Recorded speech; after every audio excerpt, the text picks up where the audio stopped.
पहले वाले वीडियो में हम श्वसन के बारे में और श्वसन कितने प्रकार के होते हैं पूरी पढ़ चुके हैं। आज हम लोग पढ़ेंगे मानव में श्वसन, यानी मानव में श्वसन कैसे होता है। ठीक है, और कुछ फैक्ट के बारे में जानेंगे, जैसे कि हमें हिचकी क्यों आती है। ठीक है, हिचकी हमें क्यों आती है। दूसरी बात ये कि हमारे ब्लड को ऑक्सीजन की आवश्यकता क्यों होती है और ऑक्सीजन को लेके ये ब्लड करता क्या है। ठीक है, तो आइए स्टार्ट करते हैं क्या, मानव में श्वसन। तो सबसे पहले मानव में श्वसन की बात की जाए तो हम इस रास्ते को समझ लेते हैं कि सबसे पहले जो ऑक्सीजन होता है किस रास्ते के होते हुए, किस किस रास्ते से होते हुए वो फेफड़ा में जाता है। ठीक है, तो सबसे पहले रास्ते में आता है क्या, हमारा नाक, और नाक में भी क्या, तो नासा छिद्र। नासा छिद्र सबसे पहले क्या आता है, तो नासा छिद्र, यानी क्या, नासा छिद्र। बायोलॉजी में छेद को छिद्र लिखते हैं। ठीक है, तो छिद्र से आप लोग छेद को समझिएगा। ठीक है, छिद्र का मतलब क्या होता है, जो नासा छिद्र का काम क्या है ऑक्सीजन में,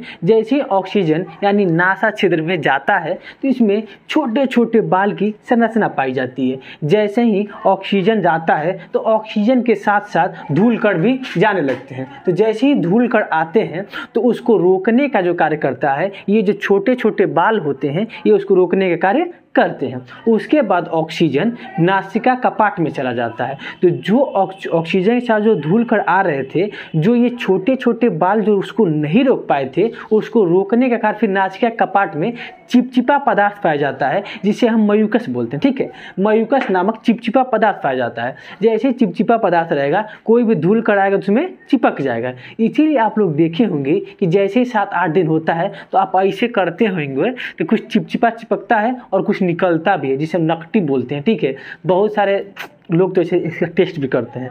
ये टेस्ट ज़्यादातर लड़कियों को पता होगा, कारण कि वही सब चीज़ ज़्यादा टेस्ट करती रहती हैं, सब एक्सपेरिमेंट करती रहती हैं सब। ठीक है, दूसरा क्या है, दूसरा होता है, तीसरा होता है ग्रसनी। ग्रसनी जो ऐसी जगह है जहाँ ऑक्सीजन भी जाता है और क्या, और खाना भी जाता है। ठीक है, ऑक्सीजन भी जाता है और क्या, भोजन भी जाता है। ठीक है, उसके बाद क्या, चौथा पॉइंट है स्वर तंत्र। स्वर तंत्र किसे बोलते हैं, तो स्वर तंत्र यानी वॉइस बॉक्स। आज हम ये जो बात बोल रहे हैं, अगर ये क्या, इसको दाब दें तो देखिए तो आवाज़ नहीं निकल रहा है, देखिए तो आवाज़ नहीं निकल रहा है। ठीक है, यही स्वर तंत्र यानी आवाज़ मतलब बोलने में सहायक होता है। ठीक है, आवाज़ निकालने में सहायक होता है। फिर 5वां पॉइंट क्या होता है, श्वसन नली। ठीक है, श्वसन नली होता है जिसमें जो ऑक्सीजन को लेके फेफड़ा में पहुंचाने का कार्य करता है कौन, श्वसन नली। यही जो श्वसन नली है, देखिए यही श्वसन नली है, ये कहाँ पहुंचा देगा, फिर फेफड़ा में पहुंचा देगा।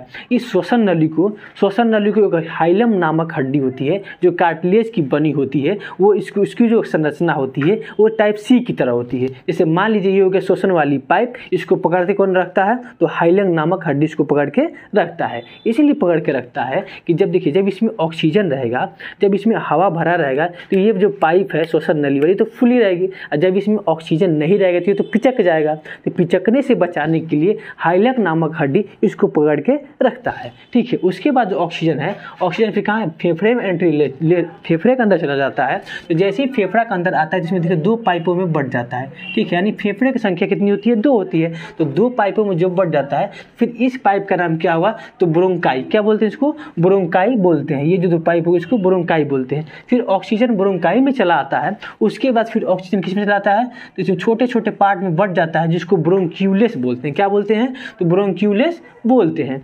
और ब्रोंक्यूलेस के ऊपर की संरचना होती है गुब्बारे की जैसी होती है, ये गुच्छे के टाइप संरचना होती है, जिसे वायु कोष्ठक बोलते हैं। क्या बोलते हैं, तो वायु कोष्ठक बोलते हैं। मेनली जो होता है, जो वायु कोष्ठक में ही ऑक्सीजन आता है, और यहीं आके ब्लड देखते रहता है कि जैसे ऑक्सीजन आता है तो ब्लड उस ऑक्सीजन को पकड़ लेता है, और पकड़ने के बाद शरीर के सभी कोशिकाओं के पास पहुंचा देता है कि जिसको ऑक्सीजन चाहिए ले लो। ठीक है, ऑक्सीजन लेके करते हैं क्या है कोशिका, देखिए जब हम पाचन पढ़ाए थे तो बताए थे कि जब जो चीज़ हमने खाया था ग्लूकोज के रूप में क्या स्टोर हो गया था। ठीक है, ग्लूकोज के रूप में स्टोर हो गया था। जब तक ऑक्सीजन उस ग्लूकोज में मिलेगा नहीं, जब तक ऑक्सीजन हथौड़ा उस ग्लूकोज को पड़ेगा नहीं, तब तक वो एनर्जी के रूप में टूटेगा नहीं, यानी 38 एटीपी की एनर्जी में टूटता है। ये बात जो है इससे पहले पहले वाले वीडियो में पूरी फुल टॉपिक बता चुके हैं कि ऑक्सीजन कैसे मिलता है और एनर्जी हमें कैसे मिलती है। ठीक है, तो आज का टॉपिक बस इतना ही था, मानव में शोषण था।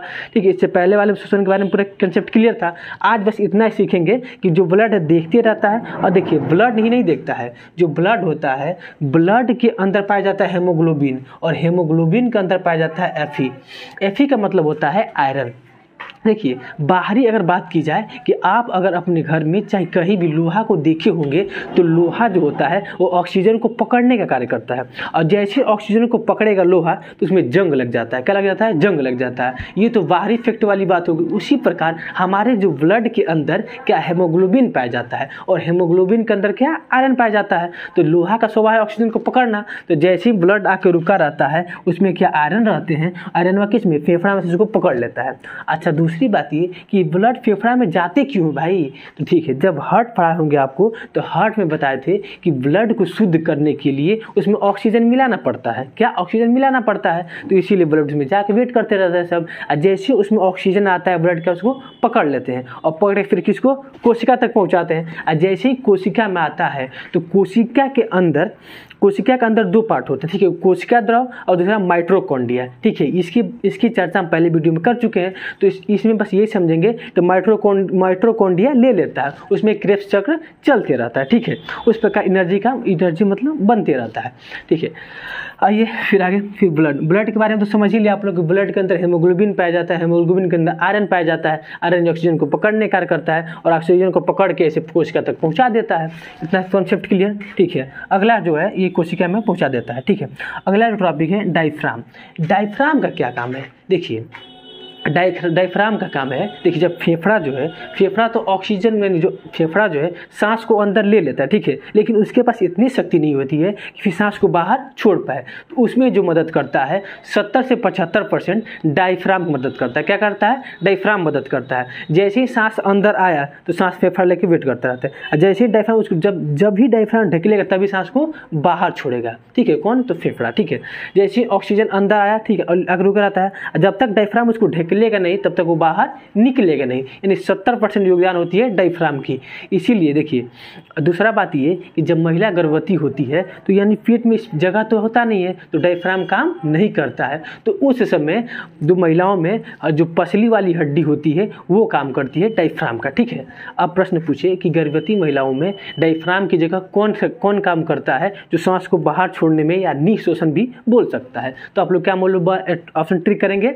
तो पसली की हड्डी। दूसरी बात ये कि देखे होंगे कभी कभी कि जब किसी व्यक्ति का एक्सीडेंट होता है और अचानक मर जाता है, क्या होता है? अचानक मर जाता है। ठीक है, तो देखिए जैसे उसको ऑक्सीजन मतलब एक्सीडेंट होता है तो एक केस बता रहे हैं, कभी कभी डायफ्राम ही टूट जाता है। जैसे ही डायफ्राम टूटेगा वहीं एकदम स्ट्रेट हो जाएगा, कुछ नहीं बोले, तुरंत गिर के मर जाएगा, और मरने के बाद फिर वो स्वर्ग में चला जाएगा। स्वर्ग में नहीं, कोई कहता है कि नरक में जाएंगे, नहीं ना, मतलब स्वर्ग में चला जाएगा। ठीक है, तो डायफ्राम का काम क्या है? सांस को बाहर छोड़ने का कार्य कौन है? डायफ्राम कराता है। किससे? फेफड़ा से। अगर डायफ्राम ना रहे तो आप समझ ही गए क्या हो सकता है। ठीक है, गर्भवती महिलाओं में डायफ्राम की जगह पसली काम करती है। ठीक है, और जब डायफ्राम टूट जाए तो क्या होगा? स्वाहा। ठीक है, दूसरी बात ये कुछ फैक्ट की बात है, ये जो फेफड़ा होता है ये प्लेउरा मेम्ब्रेन नामक झिल्ली से ढका होता है। ये इंपॉर्टेंट क्वेश्चन है, बार बार पूछा जाता है। ठीक है, कि किस झिल्ली से ढका होता है? तो प्लेउरा मेम्ब्रेन नामक झिल्ली से ढका होता है। ठीक है, और क्या, और जो जैसे इसके बाद फिर बताएंगे कि हमें हिचकी क्यों आती है। ठीक है, हिचकी के बारे में बात कर लेते हैं, हिचकी हमें क्यों आती है। तो देखिए जैसे बोले थे ग्रसनी जो ऐसी पाइप है जिसमें भोजन और वायु दोनों आते हैं। ठीक है, ये हो गई ग्रसनी, इसमें भोजन भी आता है और वायु भी आता है। तो जैसे ही हम बैठ के खाना खाते रहते हैं, ठीक है, और डूबे रहते हैं किसी और की बातों में, दिमाग हमारा वर्क करता है वहाँ, और इसी से पाइप जुड़ा हुआ है क्या? फूड वाला पाइप भी, और क्या? वायु वाला पाइप भी जुड़ा रहता है, और इसको बंद करने और खोलने का जो काम करता है एपिग्लोटिक्स करता है। और इसको हैंडल कौन करता है? हमारा दिमाग। क्या आप इसको एपिग्लोटिक्स को पकड़ के इधर करते हैं? नहीं ना, दिमाग है वो इसको हैंडल करते रहता है। लेकिन जब दिमाग कहीं और बिजी रहता है, आप किसी और के बारे में सोचते रहते हैं, और जो खाना जो आता है ये अब जो फूड पाइप में ना जाके इस वायु वाले पाइप में चला जाता है, इसीलिए जो नीचे से फेफड़ा उसको ढकेलता है, इसीलिए उधर हिचकी आने लगती है। ये हो गई कंसेप्ट। ठीक है। तो लोग क्या बोलते हैं कि आपके बारे में कोई सोच रहा है इसलिए आपको हिचकी आ रही है, लेकिन ये बिल्कुल गलत बातें हैं। आप किसी और के बारे में सोच रहे हैं इसलिए हिचकी आपको आ रही है, ठीक है। ये तो समझ गए हम हिचकी के बारे में, ठीक है। अगला जो होता है, अब ये समझ गए, और डायफ्राम के बारे में भी समझ गए। हाँ, एक और बात, जो ये वायु कोष्ठक होता है, इसको चाहिए क्या? ऑक्सीजन। लेकिन इसकी एक बड़ी खराब काम ये है कि ये साला इसकी जो पत्नी है तो ऑक्सीजन है, लेकिन ये अपने सौतन को पसंद करता है, यानी उसको ज़्यादा पसंद करता है, लाइक करता है। इनकी इसको तो CO को, यानी कार्बन मोनोऑक्साइड को बहुत ज़्यादा पसंद करता है, बहुत इसके लिए अट्रैक्टिव है। जैसे आप देखे होंगे कि जब हम लोग कहीं जाते हैं और किसी भी मशीन का, पंप सेट का या किसी भी चीज़ का धुआं जैसे आता है, हमको बहुत मज़ा आने लगता है। तो इसकी कमी, आपकी कमी नहीं है, ये इस वायु कोष्ठक की कमी है। ये पसंद करता है किसको? कार्बन मोनोऑक्साइड को। जैसे आएगा आने दे बहुत मज़ा आ रहा है, ठीक है। लेकिन देखिए ब्लड को चाहिए क्या?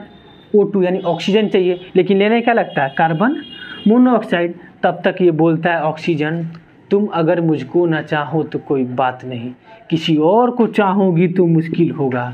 तो क्या मुश्किल होगा? तो देखिए, चाहिए इसको ऑक्सीजन और भरता क्या है? कार्बन मोनोऑक्साइड, यानी क्या? धुआं। और जैसे ही धुआं भरेगा तो आधे 1 घंटे बाद हमें चक्कर आने लगेगा और हम क्या होंगे? गिर जाएंगे। इसीलिए कभी भी CO2 को ज़्यादा नहीं सूंघना चाहिए, अर्थात धुआं को ज़्यादा अंदर सूंघना नहीं चाहिए, इसीलिए लोग बोलते हैं, ठीक है। ये तो हो गया इसकी बातें।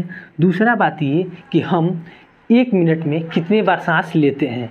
तो 1 मिनट में 14 से 16 बार सांस लेते हैं। दूसरा बात ये कि जब हम रात में सोते हैं तो सांस थोड़ा लंबा लेते हैं, तो 1 मिनट में 12 बार सांस लेते हैं।